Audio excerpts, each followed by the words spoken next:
देखिए, मुंबई और अन्य शहरों में आज रीडेवलपमेंट की बात चल रही है। ये क्यों चल रही है?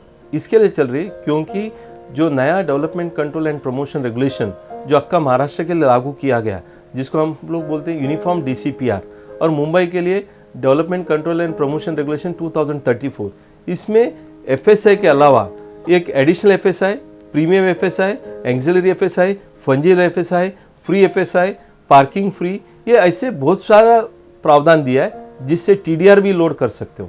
तो आज 1 स्क्वायर फुट के सामने आप 2.5 से 3 स्क्वायर फुट का बांधकाम मुंबई शहरों में कर सकते हैं, अन्य शहरों में भी 2.5 से 3 स्क्वायर फुट तक का बांधकाम कर सकते हो। ये जो बेनिफिट है, इसको मद्देनजर में रखते हुए जो बिल्डिंग 25 साल 30 साल हुआ है, जिनका रिपेयरिंग के लिए बहुत खर्चा आता है, तो सोसाइटी लोग ये सोचते हैं कि हमें रीडेवलपमेंट करना चाहिए। पहला प्रक्रिया लोगों को मालूम नहीं था, इसके लिए गवर्नमेंट ने पहली बार 3 जनवरी 2009 को एक GR निकाला।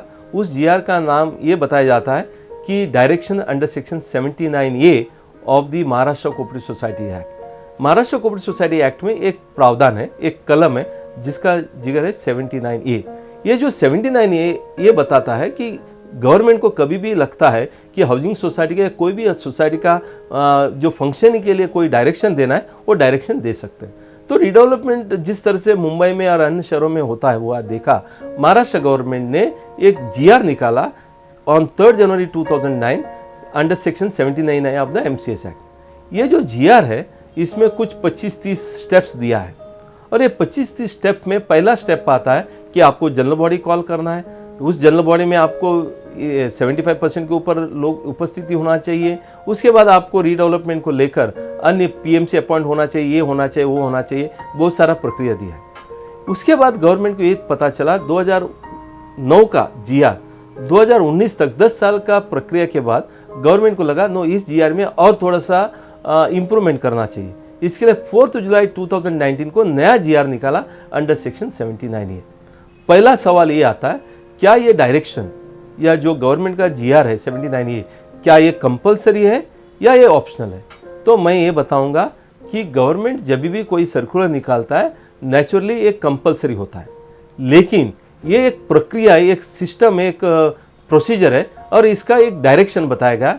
इसके लिए मैटर लेके हाईकोर्ट में मैटर गया था। हाईकोर्ट ने इसके ऊपर ऐसा निर्णय दिया है कि this is more of A directive. Directive को मतलब एक गाइडलाइन है, ये गाइडलाइन को आपको फॉलो करना है, लेकिन इसका मतलब नहीं वो जो GR में जिस तरह से लिखा है उसी तरह से आपको हर चीज़ करना है, क्योंकि हर चीज़ उसी तरह से करना है मतलब इट बिकम्स ए मैंडेटरी। आपको वो मैंडेटरी नहीं है, ये डायरेक्टिव है। अभी सवाल उठता है कि उस GR में क्या बताया गया कि आपको पहला 20% मेंबर लोग आपको पहला एप्लीकेशन देना चाहिए। एप्लीकेशन देने के बाद special general body meeting managing committee बुलाएगी और उसमें 3 एजेंडा रखा जाएगा। 3 एजेंडा में पहला एजेंडा है रीडेवलपमेंट होना चाहिए कि नहीं होना चाहिए।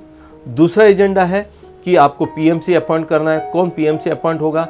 तीसरा एजेंडा है उसका टाइमलाइन क्या होगा।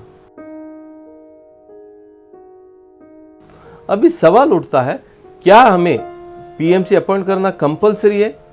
तो मेरा ये मानना है ये GR कंपलसरी नहीं है, वो एक डायरेक्शन है, गाइडलाइन है। तो आप PMC भी नहीं अपॉइंट करेंगे तो भी चलेगा, मगर PMC अपॉइंट करना बहुत ज़रूरी है। क्यों ज़रूरी है? क्योंकि एक हाउसिंग सोसाइटी में मान लो 25-30 मेंबर है, 100 मेंबर है, उसमें मैनेजिंग कमेटी का 8 आदमी या 10 आदमी है, वो सब लोग रीडेवलपमेंट को लेकर तज्ञ नहीं है, एक्सपर्ट नहीं है। तो आप एक PMC को अपॉइंट करते हो, उसमें प्रोजेक्ट मैनेजमेंट कंसल्टेंट का मतलब ये है, उसमें आर्किटेक्ट होता है, इंजीनियर, चार्टर्ड अकाउंटेंट, एडवोकेट और अन्य सलाहकार रहते हैं। ये सलाहकार आपको रीडेवलपमेंट में करते टाइम कितना आपका बांधकाम हो सकता है, अभी कितना बांधकाम हुआ है, आप सेल करने से कितना रेवेन्यू आ सकता है, और आपको खर्चा कितना करना पड़ता है, एक कॉर्पस कितना ले सकते हैं, आपका एडिशनल एरिया आप कितना मांग सकते हो, भाड़ा आपका एरिया में कितना है, इधर सेलिंग एरिया क्या है, आप कितना डिस्काउंट एडिशनल एरिया लेते हो तो कितना डिस्काउंट मांग सकते हो। ये पूरी जो प्रक्रिया है उसको हम बोलते हैं एक फिजिबिलिटी रिपोर्ट, एक प्रोजेक्ट रिपोर्ट। ये PMC आपको बना के दे सकता है। बिना फिजिबिलिटी रिपोर्ट या प्रोजेक्ट रिपोर्ट आप रीडेवलपमेंट में जा ही नहीं सकते हो। इसके लिए कम से कम फिजिबिलिटी रिपोर्ट बनाने के लिए तो आपको PMC चाहिए, और उसके बाद पीएमसी का काम होता है कि बिल्डर को सिलेक्ट करना, क्योंकि बिल्डर आके आपको कुछ ना कुछ तो कारण बताता है। जब टेंडर निकलता है तो पीएमसी को पता है कि बिल्डर से क्या क्या मांगना है, उसके साथ इंटरव्यू होता है और उसका रिवाइज कोटेशन आता है, रिवाइज ऑफर आता है। ये सब चर्चा करने के लिए बिल्डर अच्छा है बुरा है, ये भी मार्केट का तज्ञ या मार्केट में जो एक्सपोजर है वो पीएमसी को है। वो पीएमसी बोल सकता है ये बिल्डर अच्छा है, ये बिल्डर खराब है, उसका स्टोरी वगैरह वो बता सकता है। इसके लिए भी आपको पीएमसी का जरूरी है। तीसरा महत्वपूर्ण है, एक बार आपने बिल्डर को सिलेक्ट किया, डेवलपमेंट एग्रीमेंट हो गया, उसके बाद बिल्डिंग बांधकाम होता है। बिल्डिंग बांधकाम करते टाइम भी आपको मॉनिटरिंग सुपरवाइजन करना जरूरी है। ये मॉनिटरिंग सुपरवाइजन भी एक टेक्निकल आदमी कर सकता है, सोसाइटी का मैनेजिंग कमेटी नहीं कर सकता है। वो टेक्निकल आदमी, एक प्रोफेशनल आदमी को एंगेज कर सकते हो। इस तरह से पीएमसी जो है फिजिबिलिटी रिपोर्ट बनाना या आपका एक टेंडर निकालना, बिल्डर को सिलेक्ट करना, उसके लिए मदद करना, उसके बाद आपका ओसी आने तक आपको मार्गदर्शन करना, मॉनिटरिंग करना, सुपरविजन करना, टेक्निकल गाइडलाइन देना, इसके लिए आपको पीएमसी भले जीआर में लिखा है उसके बावजूद भी आपको ये पीएमसी अपॉइंट करना उतना ही जरूरी है।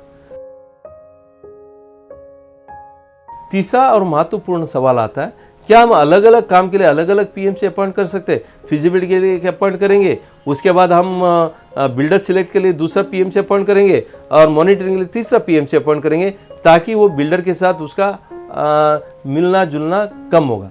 बिल्कुल आप कर सकते हो, कोई पाबंदी नहीं है कि आपने एक बार फिजिबिलिटी के लिए एक पीएमसी अपॉइंट किया, आप सब कुछ वही करना चाहिए।